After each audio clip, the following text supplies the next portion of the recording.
Merci pour tes serviteurs, tes servantes qui sont là, Seigneur. Merci pour l'onction, au Dieu, qui va nous enseigner. Merci pour cette onction particulière, Seigneur. Nous abandonnons toutes les choses entre tes saintes mains.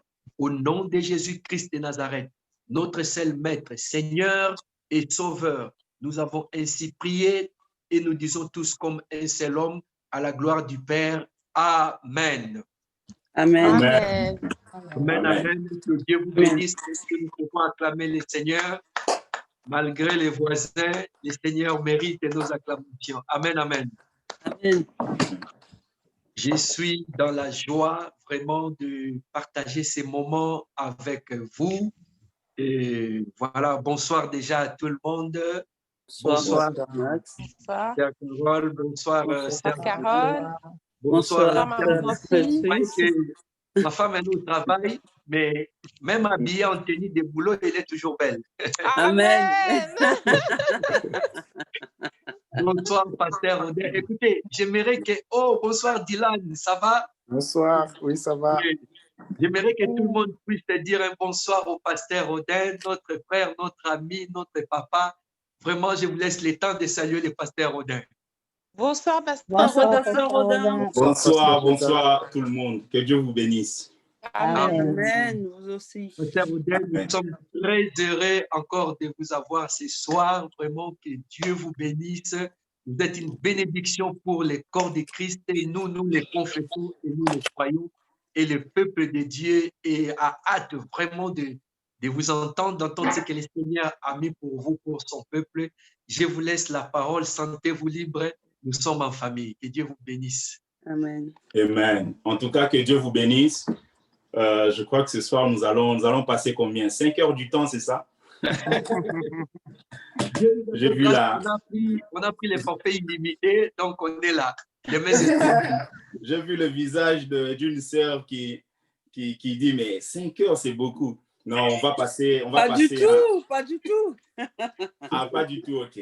5 on va passer heures un bon moment dans la présence de Dieu. Nous avions déjà commencé. Et je crois que Dieu est avec nous. Amen. Amen. Amen. Dieu est avec nous. En tout cas, je vous salue, vous tous qui êtes présents. Que Dieu vous bénisse. Nous allons, sans plus tarder, lire un texte dans la Bible, s'il vous plaît. Hébreux chapitre 10.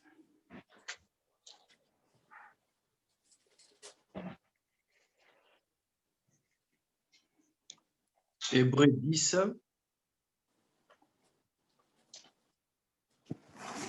Amen. Amen. Du verset 32 au verset 33. Verset 32. Hébreux 10, 32 et 33. Et je vais vous donner aussi un autre texte.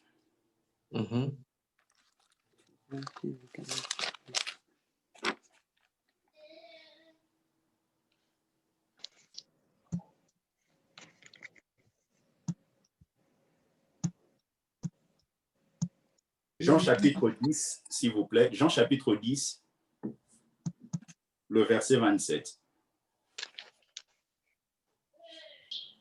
Voilà. Je suis en train de reprendre tous les versets, comme ça tout le monde ne va pas oublier. Donc je vous envoie ça. Ok. Jean 10. Verset 27. Ok. Donc j'envoie Jean 10, verset 27. Y a-t-il quelqu'un qui a trouvé déjà Hébreux qui peut... Oui. Hébreux Oui, chapitre 10, verset 32. À 33, s'il vous plaît. On peut lire? Oui, s'il vous plaît, allez-y. Hébreux, je lis au nom du Seigneur. Hébreux chapitre 10, verset 32.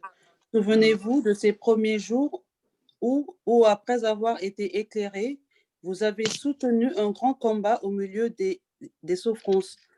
D'une part, exposé comme un spectacle aux opprobres et aux tribulations, et de l'autre, vous associant à ceux dont la position était la même.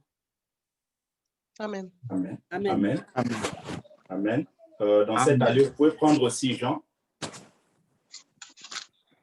Jean chapitre 10, verset 27, s'il vous plaît. Alors, je fais la lecture. Jean chapitre 10, verset 27. J'ai lu au nom de Jésus. Amen. Mes brebis entendent ma voix, je les connais et elles me suivent. Amen.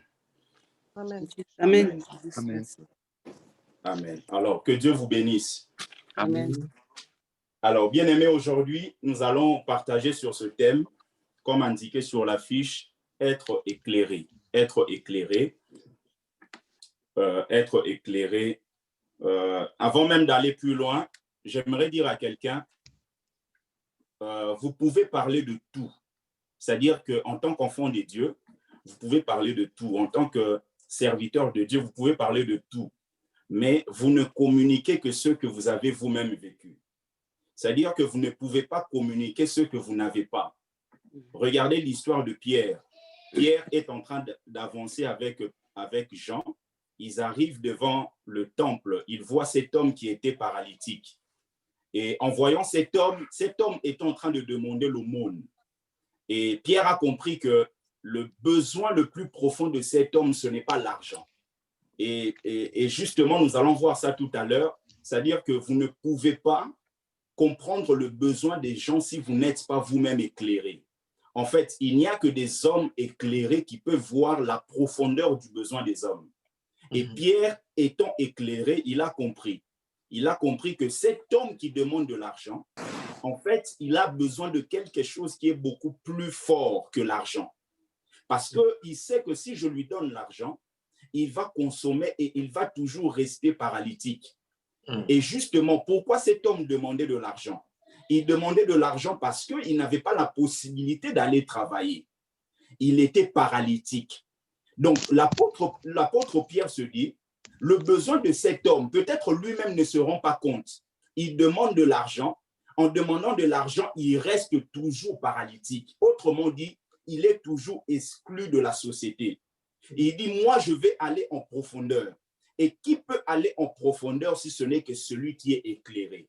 Il lui dit, je n'ai ni argent ni l'or. En fait, quand il dit ça, ce n'est pas qu'il n'a pas l'argent. Il veut simplement lui montrer, ton besoin est dans une catégorie inférieure. Mais moi, je te montre que je n'ai pas l'argent. Mieux que l'argent de l'or, je n'en ai pas. Mais ce que je te donne, c'est quelque chose qui est beaucoup plus grand que l'argent, qui est beaucoup plus grand que l'or. Ce que je te donne, c'est le royaume de Dieu. Parce qu'il sait que dans le royaume de Dieu, il n'y a pas de paralytique. Il dit, reçois et marche. Et directement, cet homme bien-aimé a reçu la guérison. Et en recevant la guérison, il a reçu, bien-aimé, c'est-à-dire la guérison était la réponse de son besoin le plus profond. C'est pour cela, même lorsque vous êtes chrétien, ne répondez pas vite aux besoins des gens. Parce que souvent, les gens vous disent des choses, mais leur profond besoin, c'est autre chose. Et finalement, Pierre, il dit, je n'ai ni argent ni l'or, mais ce que j'ai. Pourquoi? Parce que vous ne pouvez communiquer que ce que vous avez. Vous ne pouvez communiquer que ce que vous avez. Donc, l'Église, centre de évangélique lumière, ne peut communiquer que ce qu'il a comme centre et ce qu'elle a comme Église. Vous, tel que vous êtes là en tant que maman, en tant que papa, en tant que jeune fille, en tant que jeune garçon, vous ne pouvez communiquer que ce que vous avez. Et justement, c'est là qu'intervient la lumière.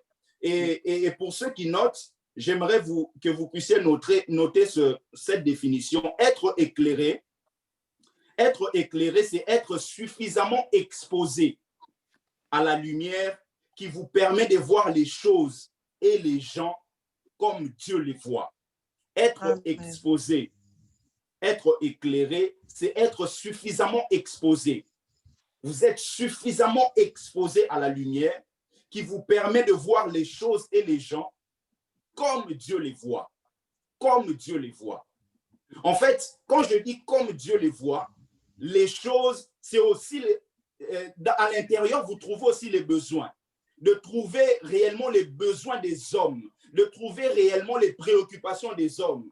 et vous ne pouvez pas trouver ça si vous n'êtes pas éclairé. Parce que dans ce monde, les gens sont tellement hypocrites.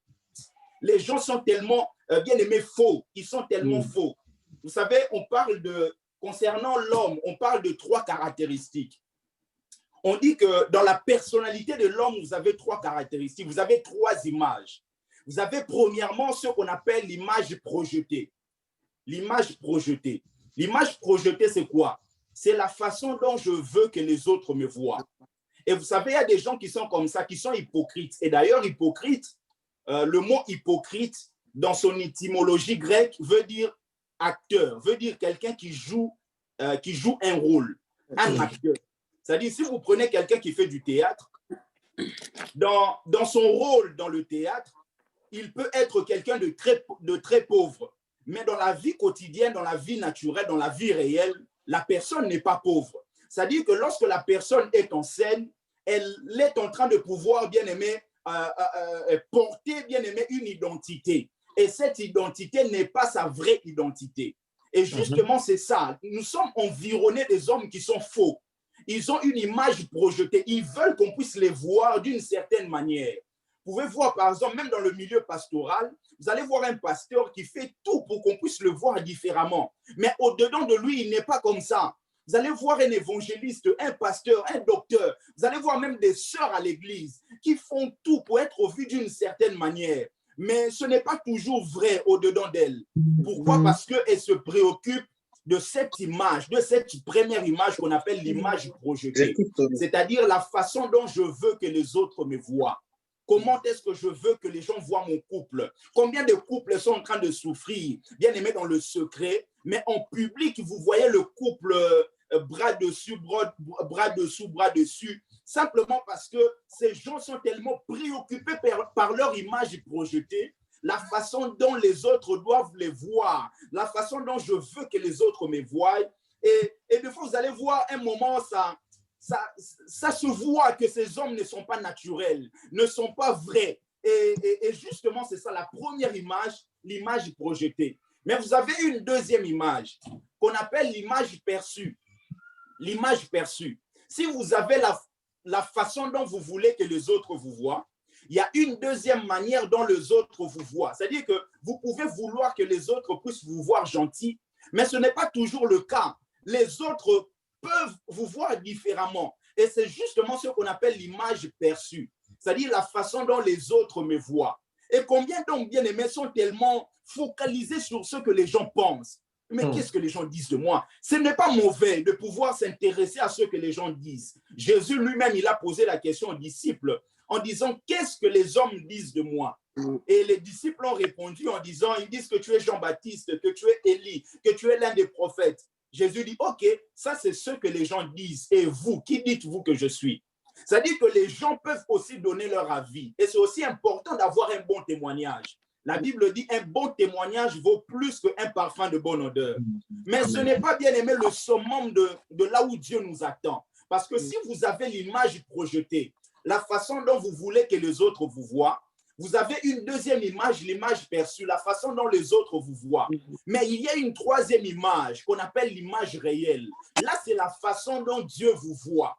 La façon dont Dieu voit ma sœur, la façon dont Dieu voit mon frère, la façon dont Dieu me voit en tant que pasteur. C'est-à-dire que les gens peuvent me voir d'une certaine manière. Moi-même, je peux vouloir que les gens me voient d'une certaine manière. Mais est-ce que Dieu me voit de cette manière? Parce que ce qui compte d'après tout, bien aimé, ce n'est pas les pensées des hommes. Ce n'est pas, bien aimé, les avis des hommes. Ce qui compte au-dessus de tout, c'est ce que Dieu pense de nous. Ce que Dieu pense de nous. Ce que Dieu pense de nous. Donc, vous avez ces trois images, c'est-à-dire les gens sont tellement faux. Et vous ne pouvez pas, bien aimé, distinguer le rôle de chacun, distinguer le comportement des gens, les manières de faire des gens si vous n'êtes pas éclairé, si vous n'êtes pas éclairé. Et dans le texte qu'on a lu, dans Hébreux chapitre 10, à partir du verset 32, la Bible dit, souvenez-vous de ce premier jour où après avoir été éclairé. Donc, il y a quelque chose qui s'est manifesté, c'est l'éclairement. Souvenez-vous de cette fois-là, de ces premiers jours, là où vous avez été éclairé. Et il dit, vous avez soutenu un grand combat. au milieu des souffrances, d'une part, exposés en spectacle aux opprobres et aux tribulations, et de l'autre, vous associant à ceux dont la position était la même. C'est-à-dire que vous avez été éclairés, et une fois que vous êtes éclairés, il y a quelque chose qui vient. Je crois que la fois passée, j'avais essayé un peu de brosser ça. Quand vous êtes éclairés, avant d'aller plus loin, il y a quelque chose qui vient dans votre vie, c'est ce qu'on appelle le conflit. Il dit, souvenez-vous de ces premiers jours, l'Épître aux Hébreux, où vous avez été éclairés. Et lorsque vous avez été éclairés, vous avez soutenu un grand combat. Bien aimé, la vie chrétienne est une vie de combat perpétuel. C'est-à-dire que dans ce monde, le diable ne va pas nous laisser tranquilles. Et ce combat, nous ne combattons pas pour la victoire.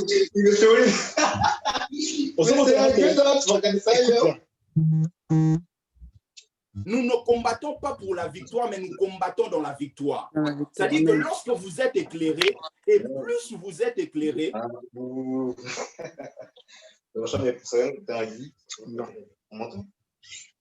bien aimé, est-ce qu'on peut suivre le message, s'il vous plaît, ou mettre silencieux là où vous êtes, parce que ça dérange. Ce qu'on fait, c'est une œuvre sacrée, et c'est très important de pouvoir respecter ça, s'il vous plaît. Ce que je vais faire, si j'entends encore des bruits, je vais désactiver la personne. Merci beaucoup, pasteur. Souvenez-vous de ces premiers jours où, après avoir été éclairé, vous avez soutenu un grand combat. C'est-à-dire qu'une fois que l'éclairement vient, il y a quelque chose qui intervient par la suite, c'est le combat. Peut-être vous avez déjà remarqué, c'est-à-dire que lorsque vous étiez païen ou païenne, peut-être vous avez l'impression que dans votre travail, les choses marchaient. Vous avez l'impression que peut-être même que c'était beaucoup plus facile. Ça, c'est une illusion que vous aviez. Il y a certains domaines, peut-être vous avez l'impression qu'il n'y avait pas beaucoup de combats.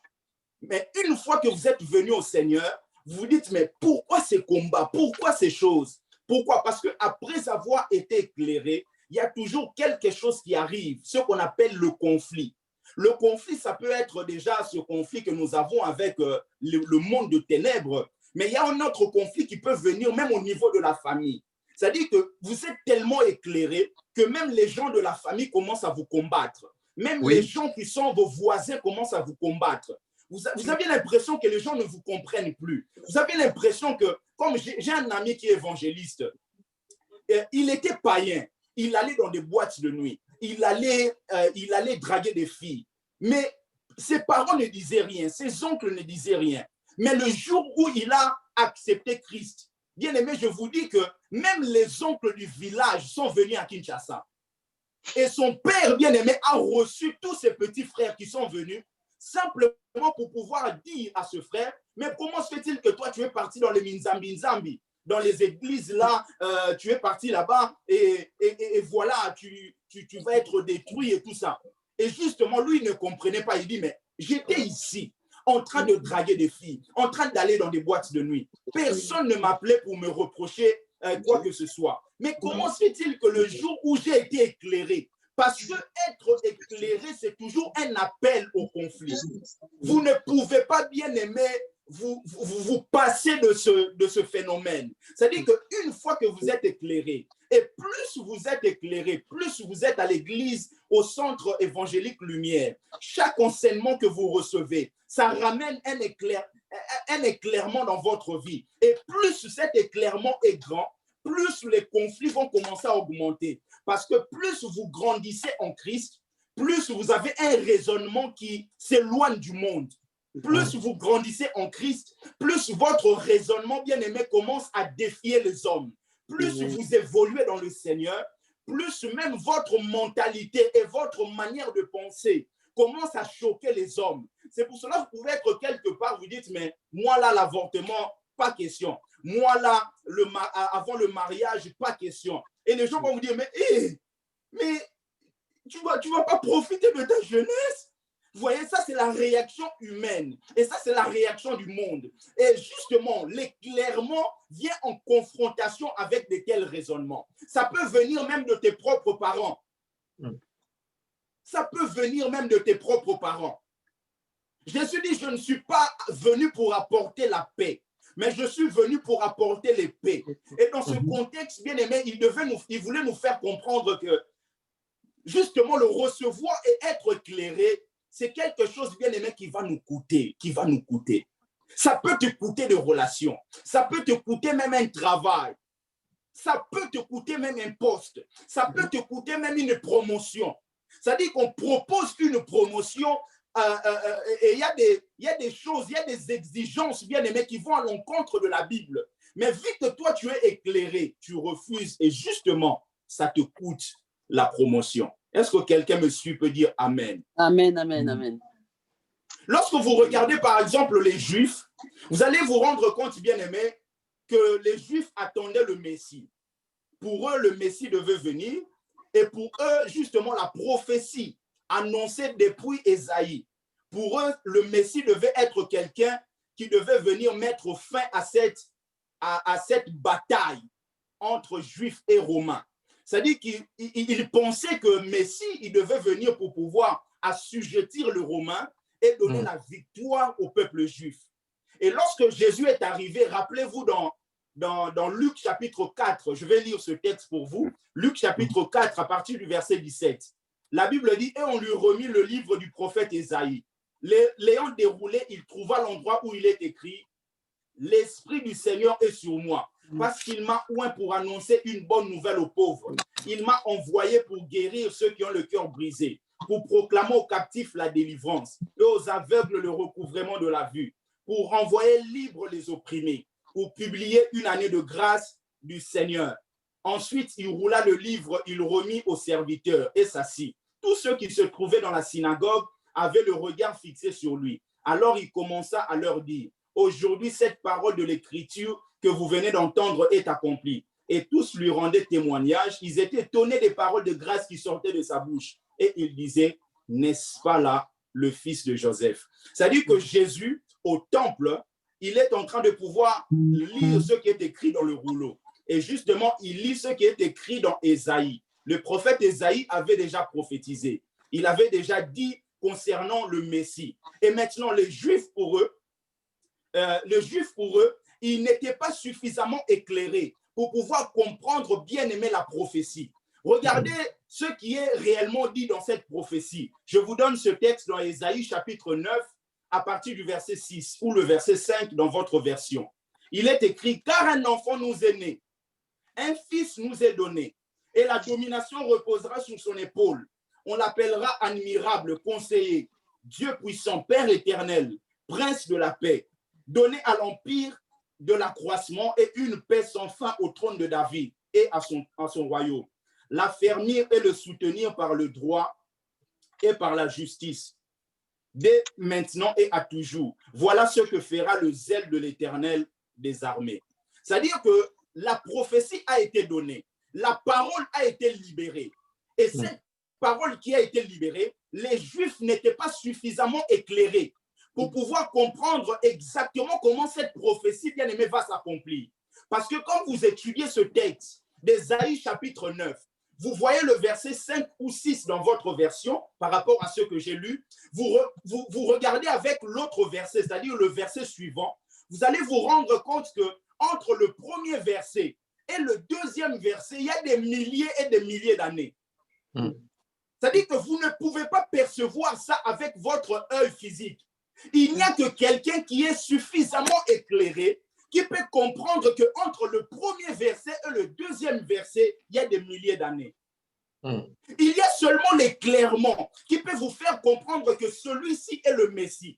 Regardez la vie de Jésus. Jésus est né. Il y a quelqu'un qui avait reçu la prophétie, Zéblaseke. Il s'appelle Siméon. Siméon a reçu la prophétie comme quoi il ne mourrait pas, aussi longtemps qu'il n'a pas vu le Messie. Donc, c'est-à-dire que Siméon, la Bible dit qu'il était rempli de l'Esprit. Et Siméon, la Bible déclare que lorsque Jésus est né, au temple, Siméon l'a porté. Et Siméon a prié en disant à Dieu, Seigneur, tu m'as fait voir ton salut. Tu peux maintenant me prendre. Mais regardez la vie des pharisiens. Siméon a reconnu Jésus tout en étant bébé. Au moment où il n'a fait aucun miracle, au moment où il n'a fait aucun prodige, au moment où il n'a fait aucun exploit, Mais regardez les pharisiens, ils ont vécu avec Jésus. Ils ont vu Jésus grandir. À l'âge de 30 ans, il a commencé son ministère. Il a fait des miracles. Il a ressuscité Lazare. Il a ressuscité des morts. Il a ressuscité, il a guéri. Il a opéré des miracles. Mais regardez comment ces hommes n'arrivent toujours pas à reconnaître en Jésus le Messie promis. Quelle est la différence entre Siméon et les pharisiens? C'est simplement l'éclairement. Quand Amen. vous n'êtes pas éclairé, vous pouvez passer à côté du Messie que Dieu vous a envoyé. Quand vous n'êtes pas éclairé, vous pouvez passer à côté de l'homme de Dieu que Dieu vous a donné. Quand vous n'êtes pas éclairé, les hommes qui sont à l'extérieur peuvent bénéficier du don que Dieu vous a donné et vous-même bénéficier que des miettes. Quand vous n'êtes pas éclairé, vous pouvez passer à côté de l'homme et de la femme que Dieu a destiné pour votre vie. Quand vous n'êtes pas éclairé, même dans votre ministère, vous pouvez rater, bien aimé, une saison favorable que Dieu a tracée au-devant de vous. Quand vous n'êtes pas éclairé, vous pouvez passer à côté de plusieurs opportunités.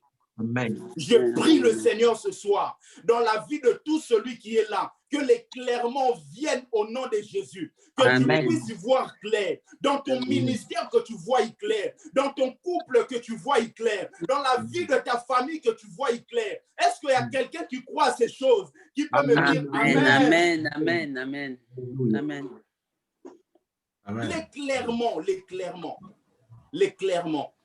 L'éclairement. Plus vous êtes éclairé, plus les combats viennent. Plus vous êtes éclairé, plus le combat vient. Siméon a reconnu le Messie au moment où le Messie n'a fait aucun miracle. Mais les pharisiens ont vécu avec lui. Ils ont vu des choses. Mais ils n'arrivaient toujours pas à croire. Parce que pour eux, cette prophétie devait s'accomplir. Mais cette prophétie avait deux parties. Il y a la première partie et la deuxième. Et entre la première et la deuxième, il y a des milliers d'années. Il y a des milliers d'années. C'est pour cela que vous allez voir quelqu'un, l'homme de Dieu se tient debout, commence à parler. La personne directement sort. Je vais vivre. Mais tu ne sais pas, bien aimé. Qu'est-ce que Dieu a tracé comme temps? Qu'est-ce que Dieu a tracé comme lignée? Qu'est-ce que Dieu a décidé, bien aimé, dans ce qui t'a été donné? Regardez la vie de Ève. Lorsque vous regardez ce que Adam a fait, c'est-à-dire que Dieu avait parlé à Adam de ne pas manger, bien aimé, l'arbre du fruit de la connaissance du bien et du mal. Le fruit de l'arbre de la connaissance du bien et du mal. C'est-à-dire que Dieu avait donné un principe. Dieu lui a dit, tu vas tout manger, sauf ça. Ça, c'est l'interdit de Dieu. Dieu a dit, ne touche pas. Pourquoi? Parce que dans la vie, il y a des choses que Dieu nous permet de toucher et il y a des choses que Dieu ne nous permet pas de toucher. Dieu a dit, ne mange pas. Et quand vous étudiez ce texte bien aimé dans Genèse, vous allez vous rendre compte que Dieu a dit, ne mangez pas. Mais Dieu n'a jamais dit, ne touchez pas Adam. Dieu a dit, ne mangez pas. Maintenant, Dieu, quand il a parlé à qui? Il a parlé à Adam. Sûrement, c'est Adam qui a transmis le message à son épouse. Adam a transmis le message à Ève. Justement, c'est ce qu'on appelle le message communiqué. C'est-à-dire que quelqu'un d'autre a reçu et cette personne qui a reçu vous communique le message. Et lorsque vous recevez ce message, qu'est-ce qu'il faut faire? Il faut, bien aimer, au-delà de tout ce qu'on vous a dit, de retourner vers celui qui est la source du message, c'est-à-dire l'Éternel Dieu des armées, et lui dire, Père, tu m'as parlé. Tu as parlé par la voix de ton fils. Tu as parlé par la voix de ton serviteur. Je veux en savoir davantage. Mais Ève n'a pas fait ça. Quand Ève a reçu le message, vous allez voir que lorsque Ève est en train de rencontrer le serpent lui dit des choses. Et Ève dit non, Dieu a dit, nous n'allons pas manger et nous n'allons pas toucher. Mais Dieu n'a jamais dit ça. Dieu a dit, vous n'allez pas manger. Dieu n'a jamais dit que vous n'allez pas toucher. C'est-à-dire, lorsque vous recevez un message qui n'est pas directement de la source, il faut prendre le temps d'y aller vers la source. Parce que sûrement Adam lui a dit. Parce que vous savez, dans le langage communiqué, je peux vous dire des choses en rajoutant simplement pour vous faire comprendre, pour vous pousser à maîtriser ce qui m'a été communiqué. Peut-être lui a dit seulement, et attention, si tu passes à côté de cet arbre, ne mange pas, ne touche pas. Parce que Dieu a dit, le jour où on mangera, on mourra. Donc, en lui disant, si tu manges à côté de cet arbre, ne touche pas ça. Parce que Dieu a dit, le jour où on mangera, on mourra. Mais lorsqu'il dit ça, et vous prend quoi? On a dit de ne pas toucher et on n'a pas dit de ne pas manger. Donc, quel est le problème dans tout cela? C'est simplement l'éclairement. C'est-à-dire que lorsque vous recevez quelque chose, au-delà de ce qui vous est donné, retournez vers celui qui est l'initiateur du message. Père, tu m'as parlé. Père, tu m'as dit. Père, tu m'as communiqué. Est-ce que tu peux me communiquer davantage? Est-ce que tu peux me donner des précisions? Est-ce que tu peux me donner des points essentiels? Est-ce que tu peux rajouter des choses? Est-ce que tu peux me communiquer d'autres principes? Est-ce que tu peux rajouter, mon Dieu? Et c'est là, bien aimé, qu'un homme peut être suffisamment éclairé et voir clair par rapport à ce qui lui a été annoncé. Amen. Ce qui lui a été annoncé. L'éclairement. Pourquoi? Parce que lorsque vous regardez même la vie de ce que je vous ai raconté tout à l'heure, même des Juifs, vous allez voir que très souvent, Dieu ne va pas venir dans l'emballage que vous souhaitez. Dieu ne va pas venir toujours dans l'emballage que vous souhaitez. C'est-à-dire que pour les Juifs, le Messie ne pouvait pas être un jeune homme comme Jésus. Ça devait être quelqu'un de fort. Ça devait être quelqu'un de puissant. Ça devait être quelqu'un qui devait mettre fin à la domination romaine. C'est-à-dire que pour eux, ils attendaient le Messie, mais dans une enveloppe qui leur était propre. Ils avaient eux-mêmes fabriqué, bien-aimés, leur Messie. Et justement, Dieu envoie le Messie dans une enveloppe, bien-aimée, qui ne correspondait pas à ce qu'eux attendaient. Et il y a des gens comme ça qui passent à côté même d'un mariage glorieux.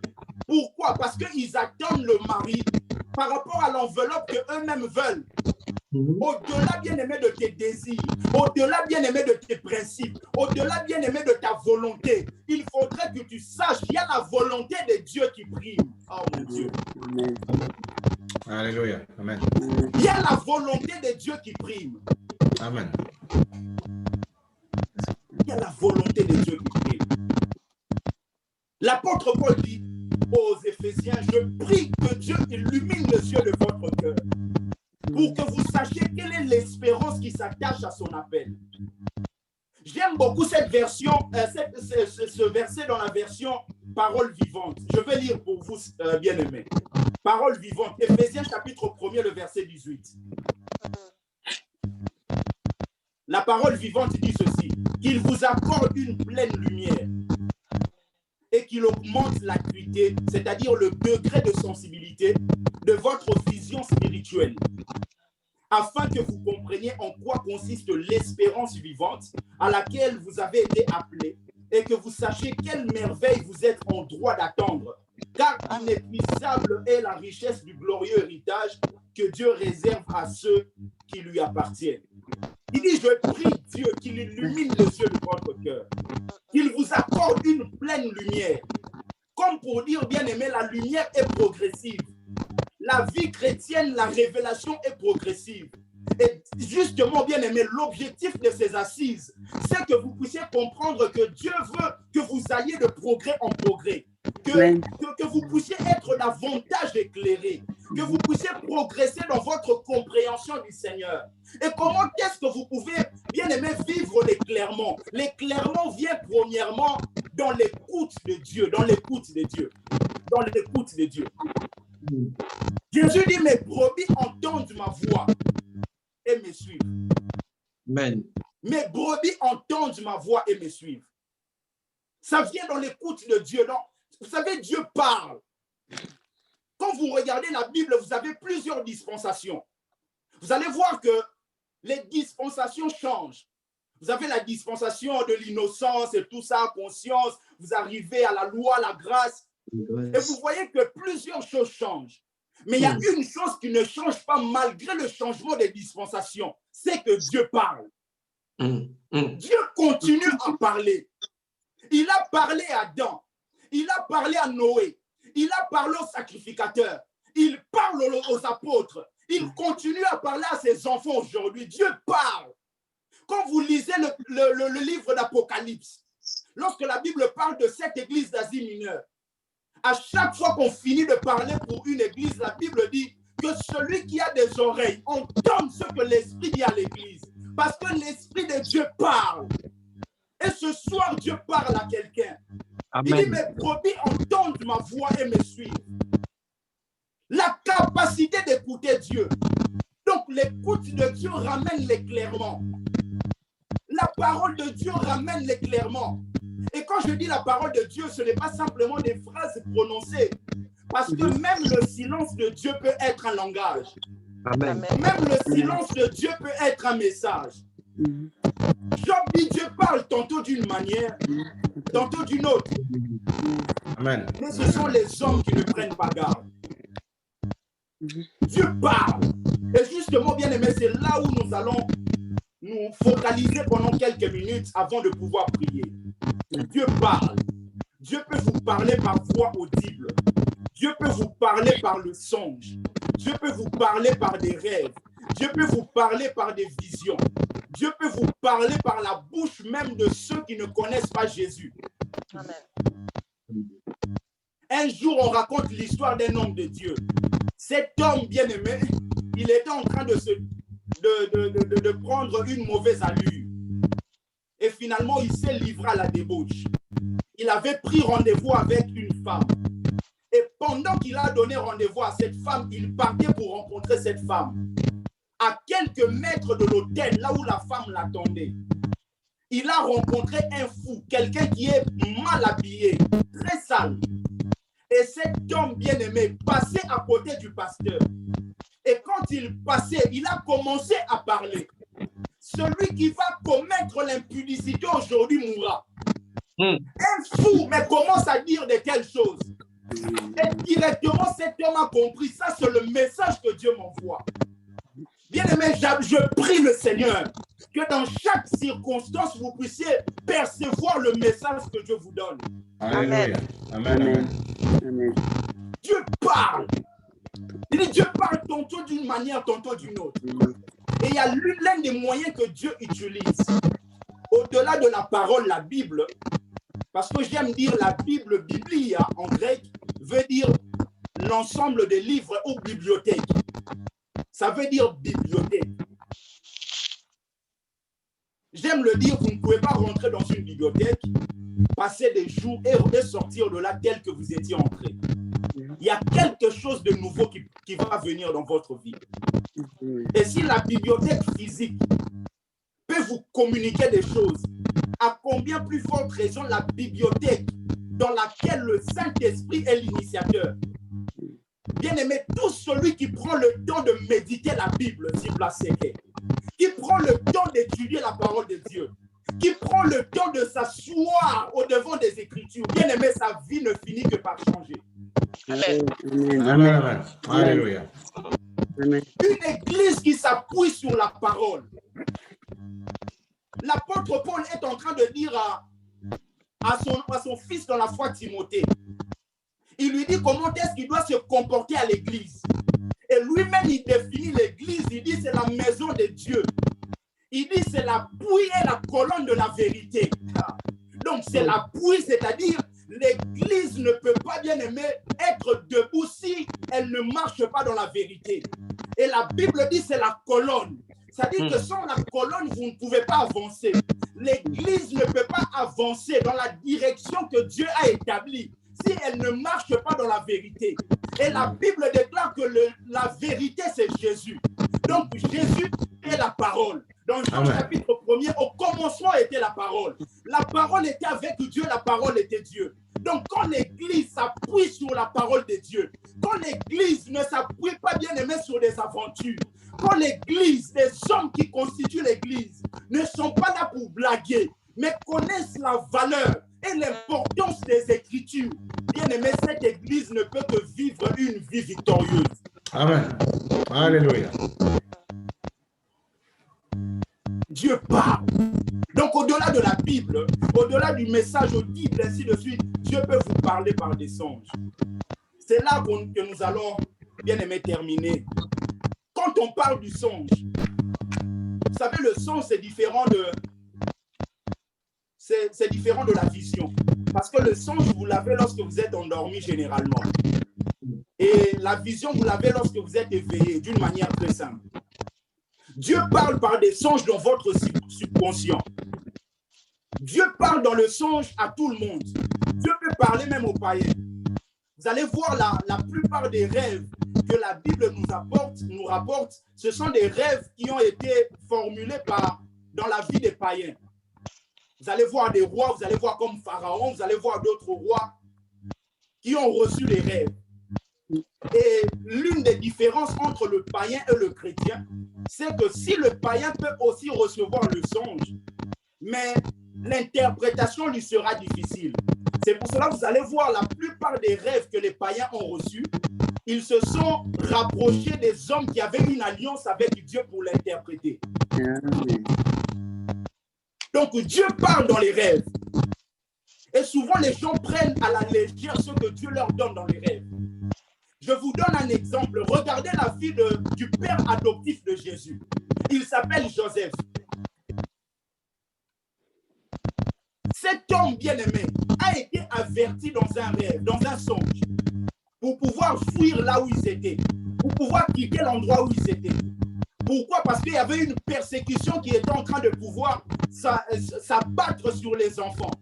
Et s'abattre sur les enfants, ça devait aussi toucher Jésus parce que Jésus était dans cette catégorie-là.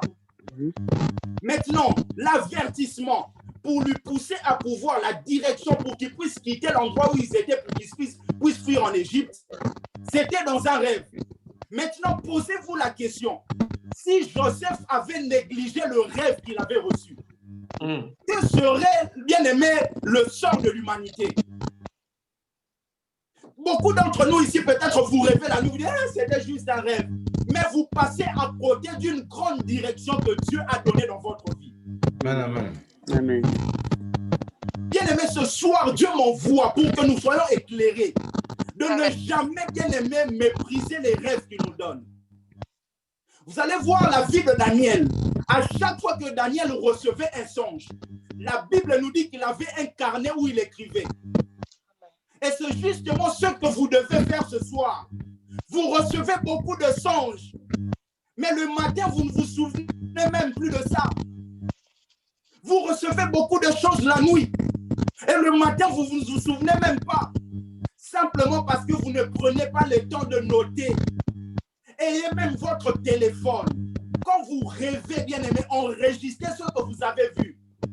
Si Joseph avait négligé le songe, le sort de l'humanité allait être hypothéqué, bien aimé. Dans le rêve. Et dans le rêve, on va voir plusieurs figures de style.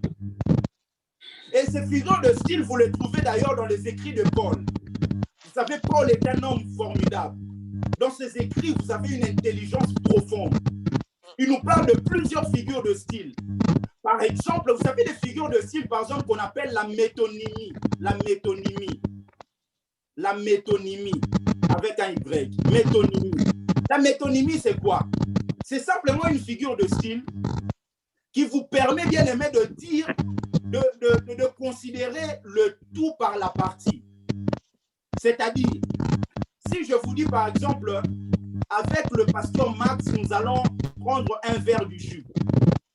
Nous allons prendre un verre.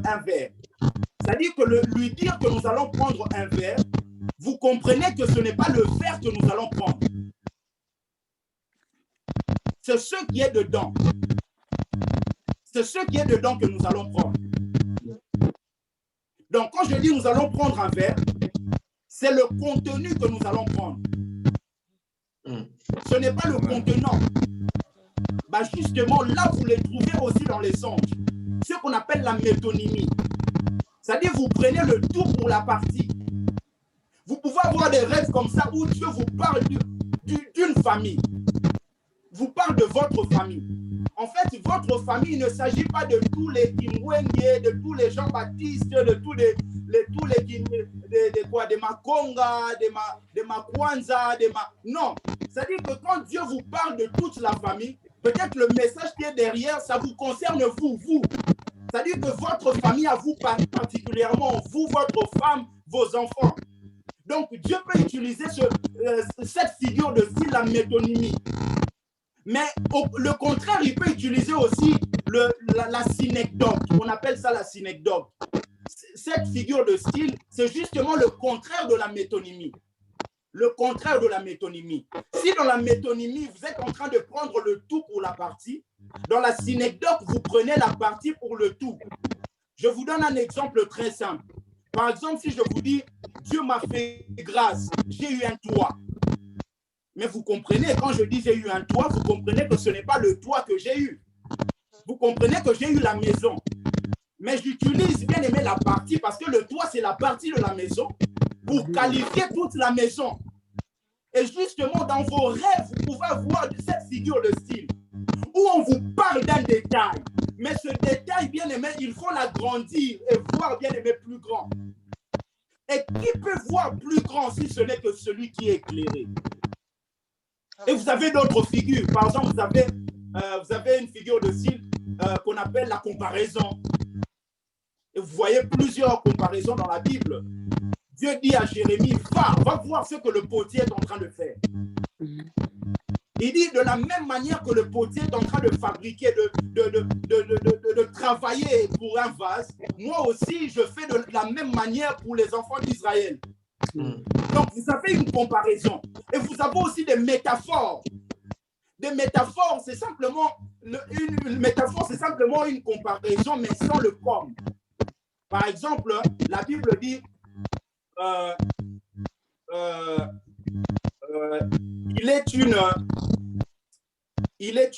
Bible dit par exemple, il est une lumière sur mon sentier.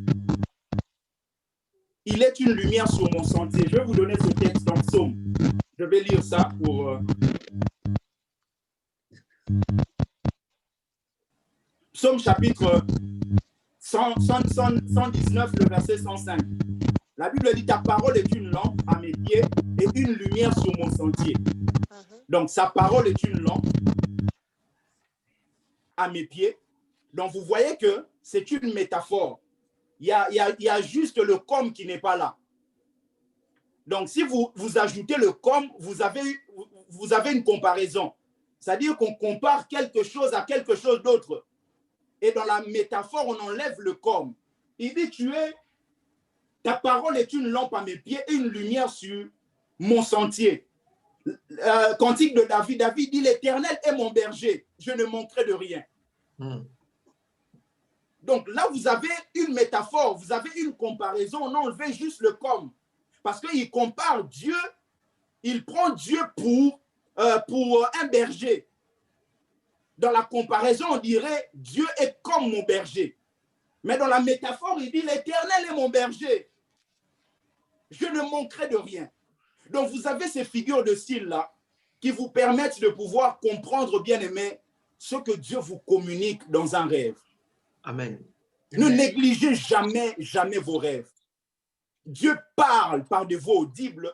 Dieu parle par des visions. Dieu parle par la parole, par la bouche des autres, par la bouche du pasteur, par la bouche des autres frères, par la bouche même des païens. Mais ce soir, Dieu a mis de l'emphase sur le songe. Amen. Sur le songe. De l'emphase. Parce que quand vous lisez même la Bible dit les 24 vieillards ne cessent de dire Saint, Saint, Saint et l'Éternel. En fait, dire Saint, Saint, Saint, cela ne veut pas dire que Dieu est 3 fois saint. Non. En fait, c'est simplement de l'emphase. C'est ce qu'on appelle une figure emphatique. C'est-à-dire que c'est de l'emphase qui est mise sur la sainteté de Dieu. Par exemple, Jésus dit, ce ne sont pas ceux qui m'appellent Seigneur, Seigneur, qui hériteront mon royaume. En fait, il ne veut pas dire, ce ne sont pas ceux qui disent 2 fois Seigneur. Il veut simplement insister, mettre de l'emphase sur le mot Seigneur. Et en hébreu, c'est justement ce qui se passait. Parce qu'en français, vous savez, en français, quand vous voulez marquer quelque chose que vous voulez dire, vous mettez par exemple un point d'exclamation, vous soulignez par exemple, ou vous mettez en gras. Ça, c'est en français. Mais en hébreu, pour pouvoir marquer quelque chose, on répète ça 2 fois. En fait, c'est pour montrer à la personne qui nous lit l'importance de ce qui est noté, de ce qui est dit. Donc, il met de l'emphase. Et ce soir, Dieu met de l'emphase sur le songe. Je sais que vous êtes là, vous recevez beaucoup de songes. Et des fois même, vous n'écrivez pas et le matin, vous faites comme si vous n'avez pas rêvé. Ce soir, Dieu vous appelle et Dieu vous a parlé. Que vous puissiez considérer, bien-aimé. C'est justement dans ces rêves que l'éclairement va venir concernant votre famille. Il y a des choses, des fois, dans la prière, vous priez, vous ne voyez pas clair, mais vous voyez dans un songe, Dieu vous donne quelque chose, une telle précision ou une direction pour que toute votre vie soit changée. Et je prie ce soir que l'éclairement soit le partage de chacun d'entre nous au nom de Jésus. Amen. Amen. Au nom de Jésus. Donc, l'éclairement. L'éclairement.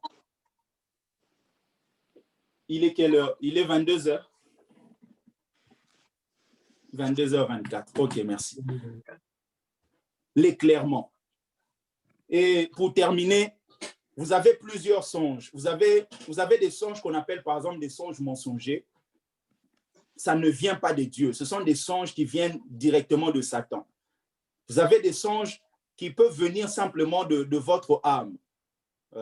Au travers de ce que vous avez fait dans la journée, vous pouvez rêver le soir. Vous savez, plusieurs enfants comme ça à Kinshasa, au Congo, ont été taxés de sorciers simplement parce qu'ils avaient rêvé qu'ils mangeaient du poulet. Pourquoi? Parce que quand quelqu'un est tellement en manque, n'a pas d'argent, n'a pas de bien, ne mange pas toute la journée, c'est possible qu'un enfant puisse commencer à rêver le poulet. Parce que le poulet, vous savez, je ne sais pas si ça a changé, mais le poulet à Kinshasa, c'est vraiment quelque chose qui a de la valeur. C'est-à-dire qu'il y a des familles où ils ne mangent le poulet qu'à la fin de l'année. C'est-à-dire qu'on a mangé du poulet, on va manger du poulet. Là, c'est le 25 décembre ou le 1er janvier. Donc, un tel enfant peut tellement avoir envie du poulet et le soir rêver le poulet. Et maintenant, comme cet enfant est immature, va aller dire aux gens, hey, j'ai rêvé, je mangeais du poulet. Et les gens qui sont en train d'encadrer cet enfant, qui ne sont pas éclairés, directement commencent à taxer cet enfant de sorcier. Oh non, mais tu rêves, tu es en train de manger, tu es sorcier. Beaucoup d'enfants sont comme ça dans la rue, simplement parce que les encadreurs n'étaient pas éclairés. Donc, au travers de ce que vous faites dans la journée, vous pouvez rêver. Donc, vous pouvez rêver, vous êtes célibataire, vous rêvez que quelqu'un qui prêche, quelqu'un qui enseigne, quelqu'un qui est comme... Et le soir, c'est possible que vous puissiez rêver, vous rêvez quelqu'un. En fait, ça ne vient pas de Satan, ça ne vient pas non plus de Dieu, c'est simplement le fruit de vos pensées. C'est simplement le fruit de ce qui s'est passé dans votre journée. Parce que le rêve est aussi l'image de ce que vous faites dans la journée. C'est-à-dire que si dans votre journée, vous passez votre temps à vivre avec des inquiétudes, le soir, c'est possible que vous puissiez rêver et ce rêve coïncider avec les inquiétudes. Et ça peut être justement un message. Parce que même au-delà du fait que ça ne vienne pas de Satan, ça ne vienne pas directement, comme on peut dire, un rêve divin, mais Dieu peut aussi vous communiquer un message par rapport à ce qui se passe dans vos journées. C'est-à-dire que quand vous passez tellement du temps à vous lamenter, à vous inquiéter, et le soir, ça peut ramener un rêve, et ce rêve peut être un message pour vous dire, en tout cas, arrêtez de vous inquiéter. Arrêtez de vous préoccuper des choses éphémères. Ça peut être un message. Donc, au-delà de ce qui est le fruit de vos pensées, il y a ce qu'on appelle le songe spirituel. Là, c'est vraiment le songe divin qui vient de Dieu. Là, c'est Dieu qui dépose ça pour vous donner un message précis. Et je prie le Seigneur ce soir que les songes divins soient le partage de nos vies au nom de Jésus. Qu'à chaque fois que nous allons dormir, s'il y a des songes qui viennent, que ce ne soient pas des songes mensongers, mais que ce soit des songes spirituels, des songes divins qui viennent directement de celui qui est le maître des temps et des circonstances, celui qui est l'alpha et l'oméga, le commencement et la fin. Est-ce que quelqu'un croit à ces choses peut me dire Amen? Amen. Amen. Amen. Amen. Des songes divins, des songes divins, des songes divins. Et vous avez des figures de style comme ça. Vous avez par exemple l'euphémisme. sûrement vous connaissez ça, l'euphémisme, c'est le fait simplement d'utiliser un langage pour ne pas choquer les gens. Pour ne pas choquer les gens. Et dans la Bible, vous allez trouver de telles choses. Par exemple, lorsque Jésus est en train de dire à ses disciples que Lazare dort. Mais Jésus savait que Lazare était mort. Mais quand il dit Lazare dort, c'est un euphémisme qu'il est en train d'utiliser. Il ne veut pas les choquer. Et finalement, ils ont dit, mais Seigneur, s'il dort, il va se réveiller. Jésus dit, non, mais vous n'avez pas compris. Parce que là, j'ai utilisé un euphémisme. C'est pour vous faire comprendre, pour ne pas choquer des âmes faibles. Regardez quand la Bible dit, par exemple, Adam connut Ève. Ce n'est pas connaître comme je connais le pasteur Max. C'est connaître dans la sexualité, dans l'intimité. Mais pour ne pas choquer, on dit Adam connu. C'est un euphémisme. Et Dieu peut utiliser un euphémisme pour vous communiquer un message dans un songe. Amen. Un euphémisme. Vous voyez comment est-ce que Dieu est beaucoup plus intelligent que l'homme. C'est-à-dire que tout ce que nous pouvons voir là sur la terre, bien aimé, la source est Dieu. La source est Dieu. Et l'apôtre Paul, dans ses écrits, il utilise beaucoup ces figures de style. Il utilise beaucoup ces figures de style. Moi, j'aime beaucoup la parole parce que la parole a la capacité non seulement de nous transformer spirituellement, mais de nous ramener aussi un bagage intellectuel. Un bagage intellectuel. Avec Dieu, bien-aimé, si vous êtes sérieux, non seulement vous allez bénéficier de ses promesses, mais vous-même, vous allez vous rendre compte que vous allez devenir de plus en plus intelligent. Non seulement intelligent, mais aussi sage. Mais aussi sage. Et ce soir, Dieu nous envoie ce message. J'aimerais que nous puissions prier par rapport à ce message clairement. Amen. Amen. Par rapport à ce message. Dire à Dieu merci. Alléluia. Merci parce qu'il est fidèle. Merci parce qu'il est amour. Est-ce que quelqu'un peut dire à Dieu merci? Merci. Merci Seigneur. Merci Seigneur. Merci Seigneur. Merci pour ta parole. Disons à Dieu merci. Prions au nom de Jésus. Merci Seigneur. Merci. Merci Yahweh. Merci Seigneur. Merci pour ta parole. Merci pour le message. Merci pour ce que tu nous as communiqué, Yahweh. Merci Père. Merci. Merci Éternel. Merci parce que tu es bon. Merci parce que tu es fidèle. Merci parce que tu es merveilleux, Yahweh. Merci parce que nul ne peut s'égaler à toi, Père. Merci parce que tu es fidèle. Que ton nom soit béni. Est-ce que quelqu'un peut prier, dire à Dieu, Seigneur, que mes rêves soient clairs? Que je vois clair dans mes rêves. Je refuse de passer à côté de ce que toi tu as tracé pour moi. Est-ce que quelqu'un peut dire à Dieu, Seigneur, je refuse les rêves mensongers. Je veux les rêves spirituels. Prions au nom de Jésus, bien-aimé, que Dieu t'éclaire. Yahweh, Yahweh, Yahweh, Yahweh. Yahweh, Yahweh. Merci pour ta grâce. Merci pour ta grâce, merci pour ton amour, merci pour tout, c'est clair, Seigneur.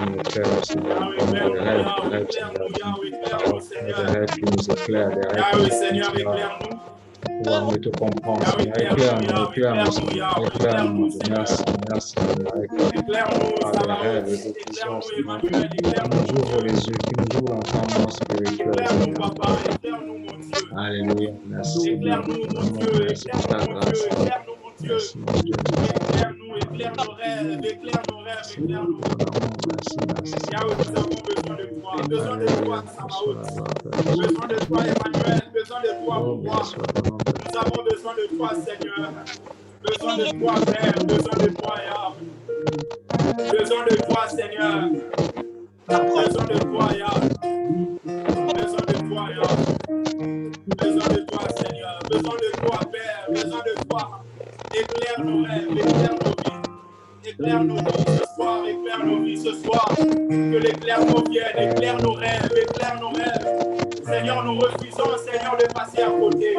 Nous voulons l'éclairement, Yahweh. Nous voulons être éclairés, dans mon ministère être éclairé. Je refuse de passer à côté des promesses que toi tu as tracées. grâce est pour ma vie, Seigneur, oh Dieu. Yahweh, je refuse de passer à côté, Seigneur. Je refuse de passer à côté, mon Dieu. Je refuse de passer à côté. Je refuse de passer à côté. Je refuse de passer à côté. Je refuse de passer à côté. Je refuse de passer à côté, Yahweh, éclaire-nous. Éclaire-nous, Seigneur. Oh, Dieu est Yahweh. Dieu est Yahweh. Dieu est Yahweh. Dieu est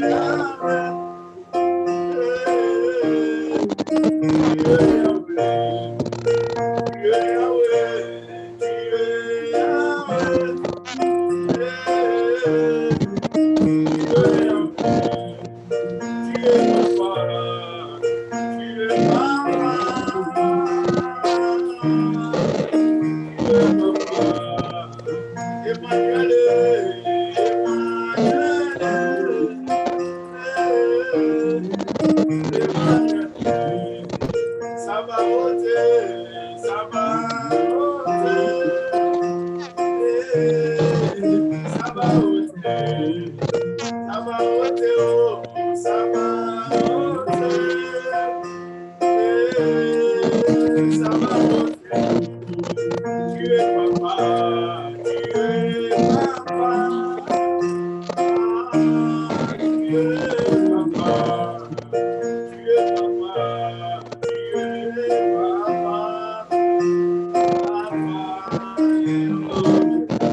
Mon Dieu,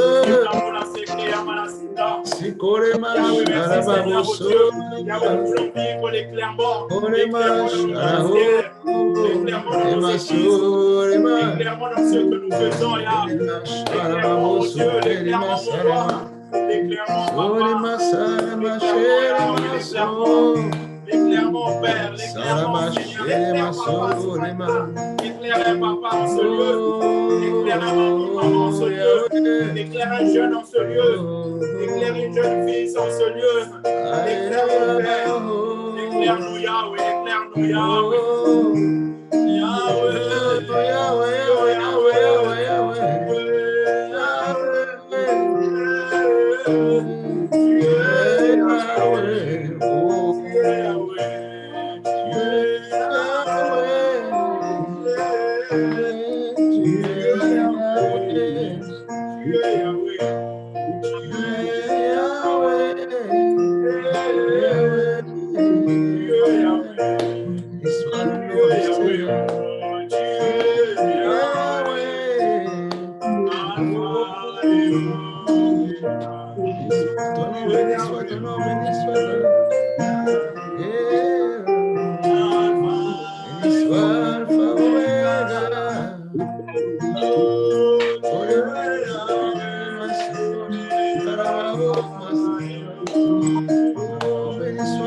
Est-ce que quelqu'un peut louer le Seigneur? Il est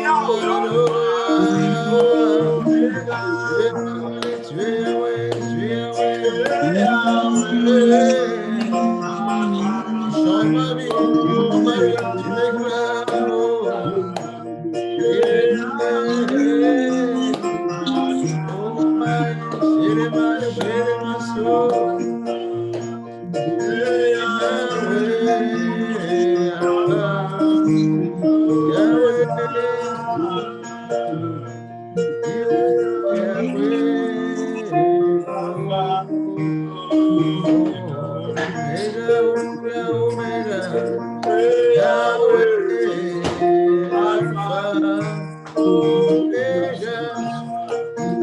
commencement de toutes choses, c'est toi, Yahweh. Toi qui commences et qui achèves. Yahweh Père. Yahweh, cette nuit, nos vies entre tes mains, nos familles entre tes mains.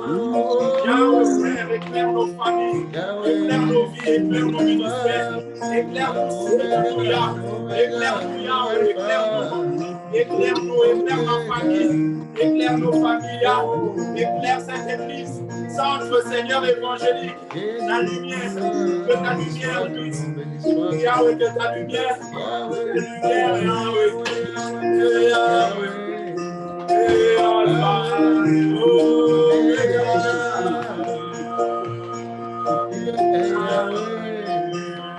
Alpha, Omega.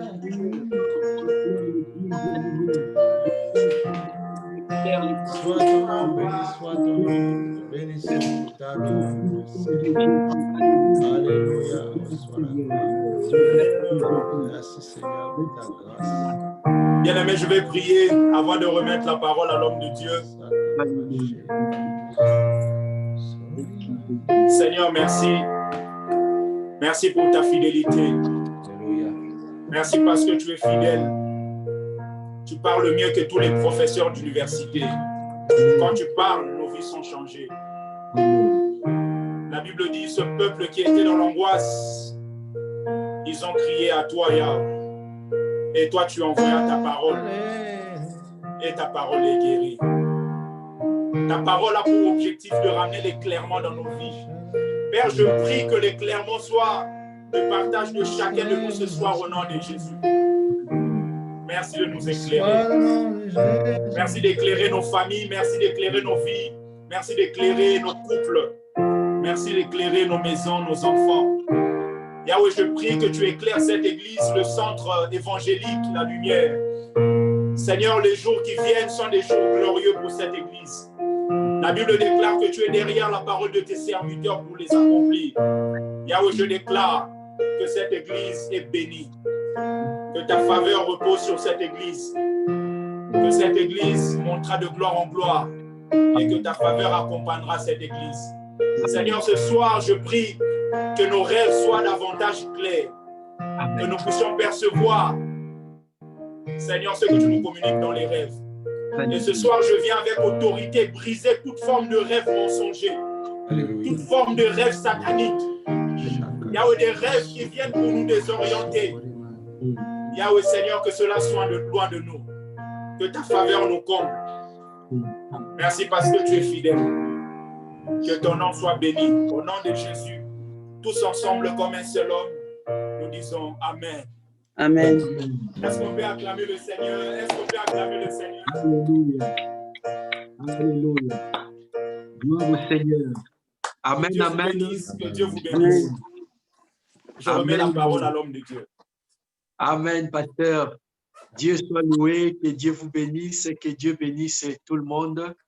Une parole qui a touché les cœurs, une parole révolutionnaire. Vraiment, nous bénissons le Seigneur. Moi, quand j'entends des choses comme ça, j'ai dit béni soit Dieu, parce que cela montre que le Seigneur pense à nous, le Seigneur nous connaît. Vous savez, il y a des choses, des fois, quand vous entendez, sans rentrer dans les critiques, mais vous vous dites que je ne me retrouve pas. Mais quand on vous parle des choses dont vous vous retrouvez, l'Église vous retrouve, la famille vous retrouve, vous sentez que vous avez besoin de cela, vous sentez qu'il y a de la révolution dans ce que vous entendez, on ne peut que bénir le Seigneur. J'ai toujours dit dans ma vie, il n'y a de mieux dans la vie que de connaître le Seigneur. Amen. Quand vous connaissez le Seigneur vous parle, le Seigneur vous envoie des paroles cibles. Vous êtes un homme heureux. Même si vous n'avez pas l'argent, comme a dit les pasteurs tout à l'heure, Dieu nous donne les choses les plus importantes, les choses qui ciblent les vrais besoins dans notre vie. Donc, je bénis le Seigneur vraiment pour tous ces moments que nous avons passés cette semaine et encore dimanche avec les pasteurs d'ICO. Je sais que nous allons encore être bénis. Et pendant que les pasteurs étaient en train de parler, le Seigneur m'a encore inspiré une autre version. Vraiment, je vais travailler ça dans la prière et j'en partagerai avec les hommes de Dieu. Et je pense que l'Église va vraiment être bénie. Je crois que nous devons profiter de ces systèmes, de ces réseaux sociaux, vraiment pour répandre l'évangile. La fois dernière, j'avais dit, le Seigneur nous a dit, allez partout, prêcher la bonne nouvelle à toute la création. Mais ce qui est sûr, par exemple, moi, le pasteur Max, je sais que je ne serai jamais à Mazar-e-Sharif, au Pakistan. Je ne serai jamais à Kunduz. Vous voyez, je ne serai jamais à Peshawar. Mais je peux arriver à Peshawar à partir de ces moyens. Vous voyez, là, Pasteur Albert, j'ai réussi à enregistrer cette vidéo aujourd'hui. Donc, cette vidéo est enregistrée. Je bénis le Seigneur. À chaque fois, le Seigneur inspire toujours. Donc, je vais travailler ça tout à l'heure. Comme ça, on va publier cela sur nos pages YouTube. Nous allons vraiment publier. Je vais bien travailler ça parce que j'ai des applications pour. Et je pense que c'est des messages comme ça qu'on doit toujours attendre. En tout cas, merci beaucoup, Pasteur Rodin. Merci, Pasteur Albert. Tu nous as fait une surprise. Amen, amen. Amen. Le peuple de Dieu qui était là, bon, il y en a certains qui ont décroché un peu plus tôt, d'autres qui étaient au travail, au bureau et tout. Mais au moins, nous avons l'enregistrement et ça va être publié tout à l'heure. Je vais prier pour nous tous avant que nous puissions nous séparer. Prions le Seigneur. Notre Dieu, notre Roi, béni sois-tu pour ces temps merveilleux que nous venons de vivre dans ta présence, Seigneur.